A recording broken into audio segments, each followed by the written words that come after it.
What's going on, you guys? Master Tristan Clan is here with the KMA Fight Talk, episode 4. Today I got my friend Max. Why don't you introduce yourself, sir? Hey, I'm Max Soller. I've been at KMA for over a year now. Super excited to be here. Absolutely. What we're going to do with this video is we were supposed to have one of my friends come in. He's an avid Krav Maga practitioner, and he's actually going to be in now next week to talk to you guys about some different martial arts. We're going to have Master Nick back here with Nahum is his name, and me. We're all going to be talking about a bunch of stuff. But for today, we're going to be doing a question and answer that you guys have been asking me on Instagram. So I have not seen any of these questions yet. This is going to be completely spontaneous so we can get an actual description and understanding of just each of these questions, okay? So Max, why don't you start us off? What's the first question? All right, let's do it. First, we have a question from Damon Leonard. What is the mentality a fighter should have? Oh, God, that's a great question. Have you guys ever read The Art of War or The Five Rings or any of the ones that are based off of traditional martial artists and how they have built? Because those are going to be always the best ways to go about this. But in my opinion, the energy and the flow states that you get with sparring and working with people and having different intensities. Like, let me just start from here. When you guys spar with someone, think about the energy that different people bring. I mean, you know it yourself, man. If you're sparring with someone, you're going to have people who are nice and loose with you and who work with you, and you're going to have people who are just swinging and trying to knock your head off. And through developing sparring and treating it like actual combat, you start to develop that and build in a way that you can't do from just training or punching the air. So what was that quick question again? How do you... What is the mentality a fighter should have? Oh, dude.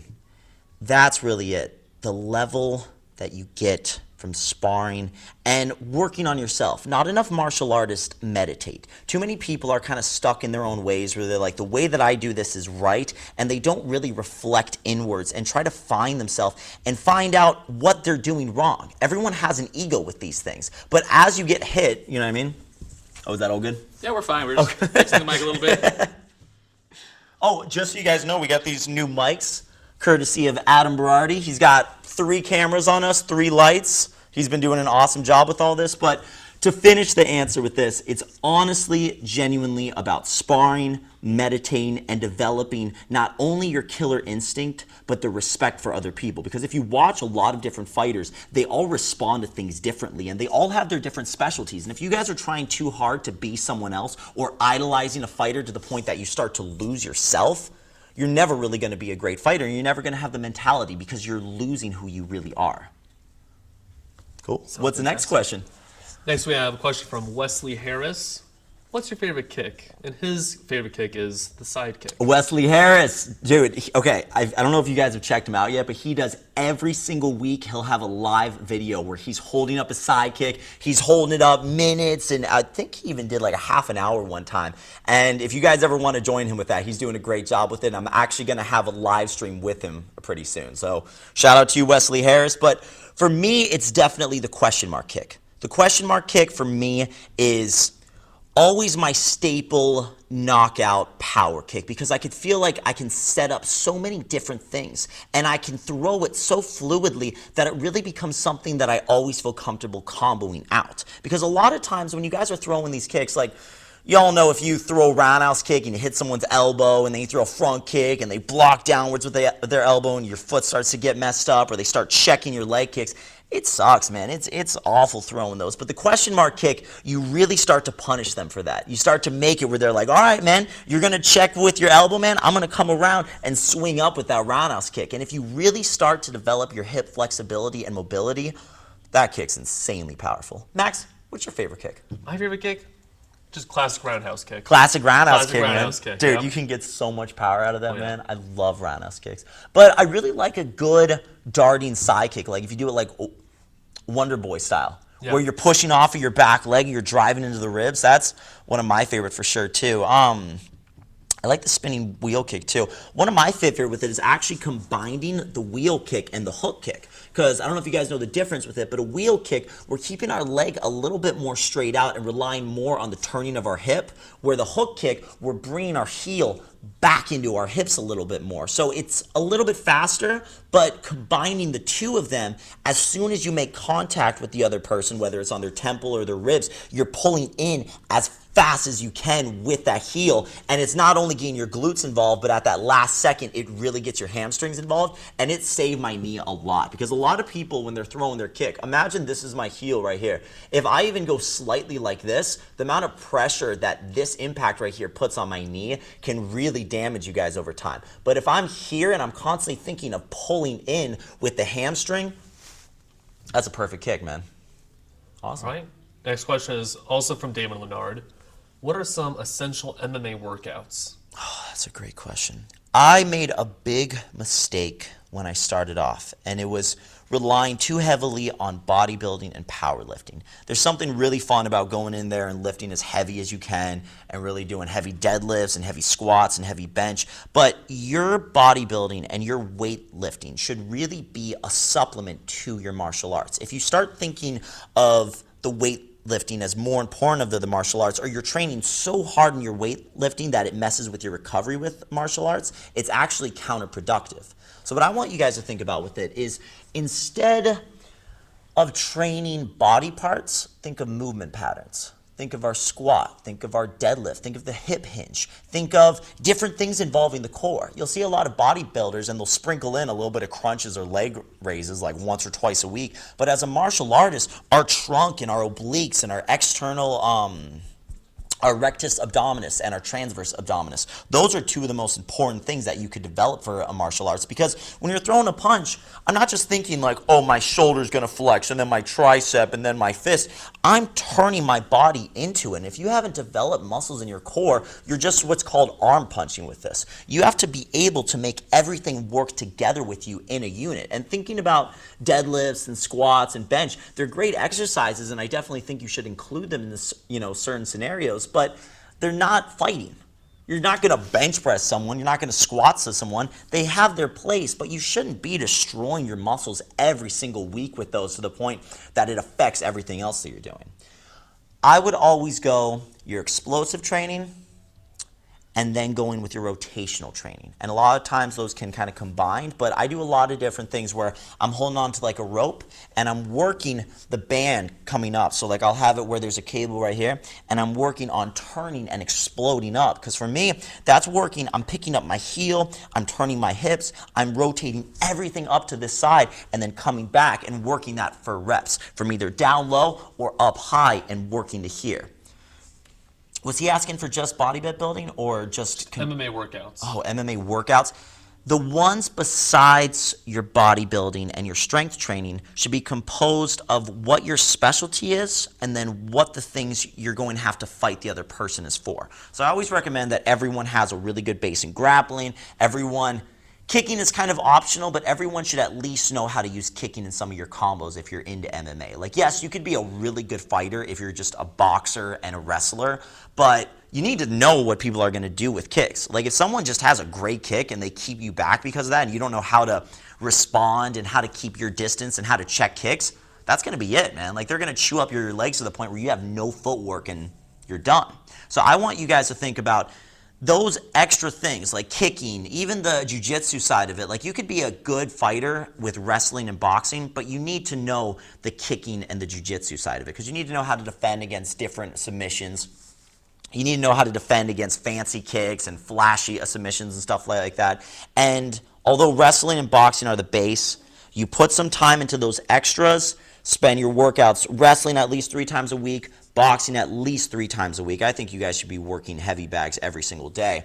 But finding a combination of those and basing it off of your coach. Like, I could give general recommendations for people, but every single fighter and every single athlete that I or any coach will work with will be completely different. Like, will I have someone who's already started as a wrestler train and fight the same way as someone who's been a boxer their entire life, right? They already know what to do with that side of it. A boxer already knows how to box. Yeah, there's going to be different things that people can kind of change for MMA, but I'm going to tailor-make their workouts based off of jiu-jitsu and grappling and starting to fine-tune some of their weaknesses. So from a very general approach of MMA programming, not going for the fight, because a fight camp is a whole nother thing with it. You guys should always spend time on your weaknesses. You guys should, yes, specialize on what you're good at, but take time to really figure out what it is that people are going to have over you and get rid of your ego. So many people are like, I don't want to get into this style because this is my specialty and I don't need that. But man, honestly, you got to leave your ego outside of the door, work every style, make sure that there's nothing that someone can have over you.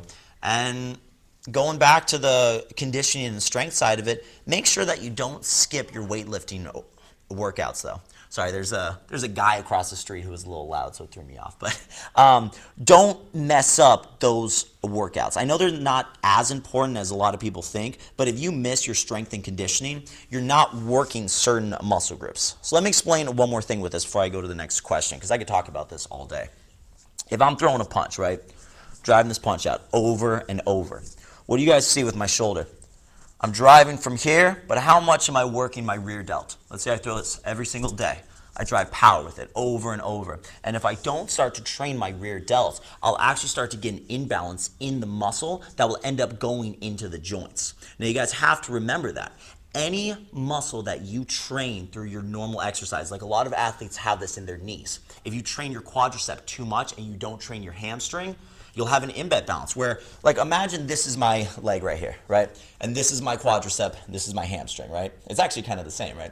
Right here, if I'm always working my leg extension, I'm always working things where I'm explosive, I'm throwing kicks from here, but I don't work my hamstring, I'm putting so much tightness and pressure right here that my knee starts to get pulled this way. Where if I then add some hamstring things like Nordic hamstring curls or lying leg raises or any active thing that's working my hamstrings, I'm now balancing that out and getting rid of knee injuries. I don't have the study in front of me, but this is going to be one of the good things about Max in the future is he's going to have a computer and be able to type out anything that I need a question with it. But they found that football players, when they started adding Nordic hamstring curls to their training routine, even though they were having a great bodybuilding training routine, Nordic hamstring curls by themselves got rid of a huge amount of knee injuries for that season. I don't remember the percentage, but look it up. It's really high. I think it was between like 60 to 80% less knee injuries just because they were working the antagonistic muscle of what they normally train. So think of weightlifting, conditioning as a supplement to the rest of your martial art training, and then take all of your jiu-jitsu, your striking, your grappling, work that as much as you possibly can. You should eat, sleep, and breathe martial arts if you want to be an MMA fighter. And then at the end here, think of some extra things that you have from your coach that are a weakness and spend extra time on that. I hate wrestling. Like, I love the sport, but I really don't like it. It's something that's always been hard for me. I don't know if it's my body type or just always being a striker, but I don't like working a lot of the wrestling techniques. But I have to listen to my coaches. I have to make sure that I add that training because if I neglect that, I'm not going to be able to win anything. You know what I mean? And the things that you're usually not liking doing the most are the things that you have to do more. I think that's my answer to that question. That was a great answer. Thank you very much, Max. Sorry, I got in the zone there. You have one more question. One more question. It's from me, and it's really just Oh, this is from you? Sorry, let me adjust my mic right here. Okay. And it's a question I think any newbie asks, whether it's like martial arts, fitness, or whether you're getting to anything. It's, can you learn to love hard work? God, that's a beautiful question. I wish I had Will here to answer that one for me because anyone who knows Will knows that he's like the poster boy of hard work beats talent when talent doesn't work hard. Hard work, for me, becomes something that you end up loving after you get rid of motivation. I'm not a big fan of a motivation after the base newbie position. Anyone who started anything, whether it's the piano, whether it's art, whether it's going back to school and trying to get a further education, you're always excited at the beginning. But that motivation doesn't last very long. That motivation starts to dwindle. And what's there to replace that? Either failure or dedication.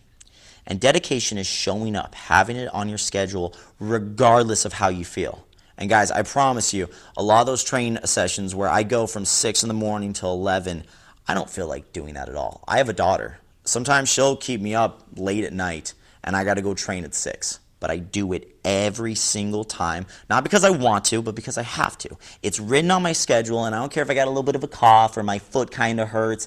There's no excuse to not train.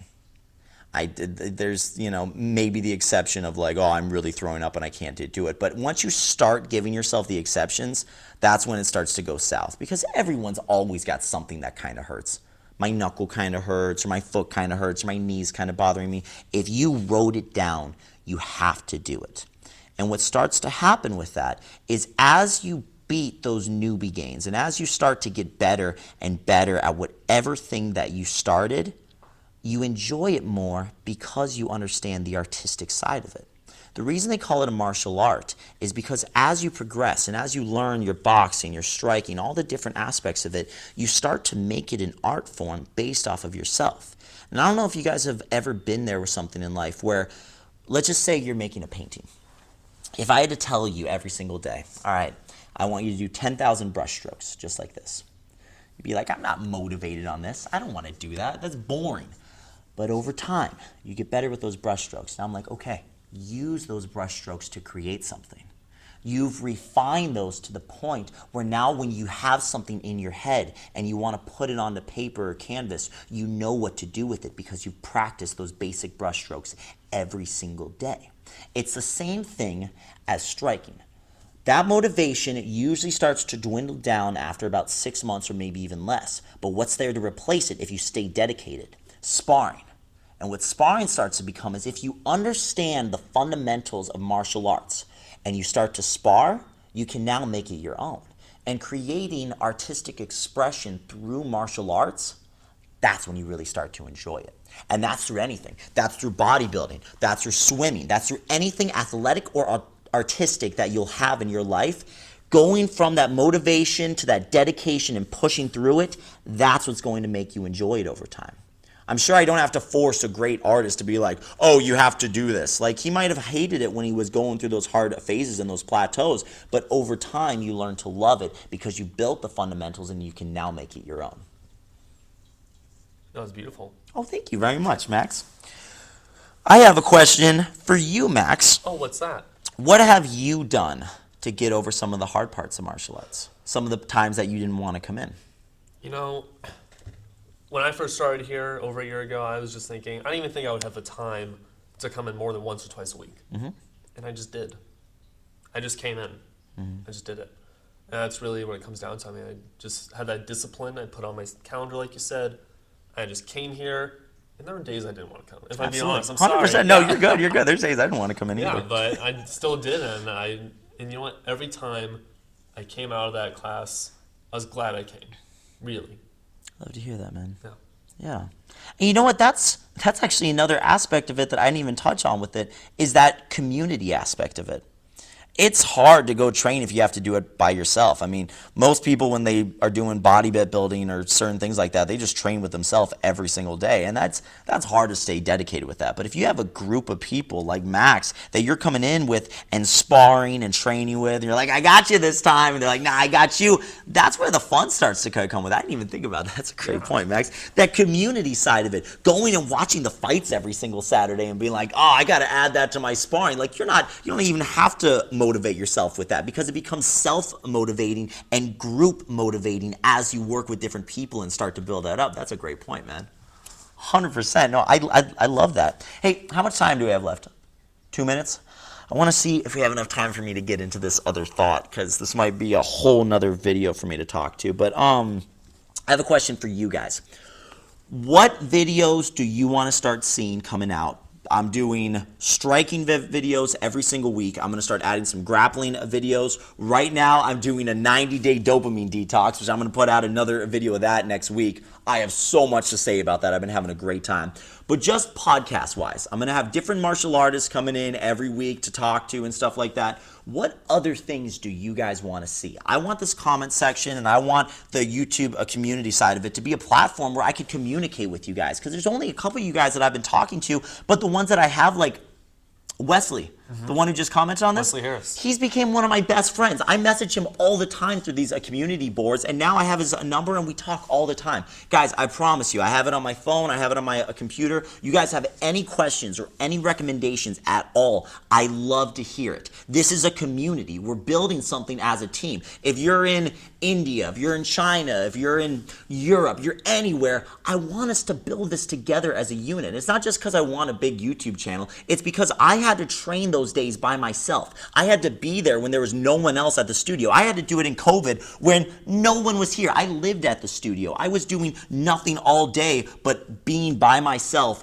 you know, training and trying to teach off of Zoom. And now that I finally have the opportunity to have a community, I want to build it as much as I can. So there's no stupid questions that you could ask. There's nothing where you're bothering me with anything message-wise. I want to hear it. I want us to build this as a family and as a team. And if you guys even want to be on the podcast one day, let me know. The more the better. I love all of this. I love the experiences that you guys have allowed me to have with this so far and allowed to give me as a platform. And I can't wait to see what this all becomes. And before we end, I want to give a big shout out to Adam Berardi. He's my stepdad, but he's done so much with all this. Like, I wish you guys could see what he did. Like, we just have a regular studio here, but he has 3 cameras right here. He bought his own mics right here. He's got a cool mic right here. He's doing a podcast himself that you guys should check out. It's called Talking About Scary. Yep, talk about scary. Yep, he's doing a bunch of movies right now. It's all under Overnight Pictures. If you see the end, when the credit starts to come up, Overnight Pictures is him and Clay's company. You guys should check out everything on there because I couldn't do any of this without him and without you guys. And I appreciate all the work that's been put into this. And I can't wait to see you guys on the next podcast. We got a new movie. They just came out on Tubi. We got a movie. So I do the choreography for the movies that came out. They're Pocket Man Cargo Boy, and the new one is Wrath of the Viper Sniper. That's right. Heck yeah. Okay. So those, the third one just came out. I was actually in the first one, so if you guys want to, check that out. It's a great movie. And Max, I appreciate you coming on to this podcast so much. Max is going to be on the sidelines now every single time, having his computer ready. If you guys have watched the Joe Rogan podcast, he's going to be the new Jamie. So I'm going to be yelling at him a lot. I'm going to have him back on. We're going to have like a Fight Companions thing. We're going to have such a great time. I can't wait to see you guys in the next podcast. Max, thank you so much for this. I've loved this experience, man. It's been a pleasure, man. Awesome. All right. I'll see you guys next podcast. Later.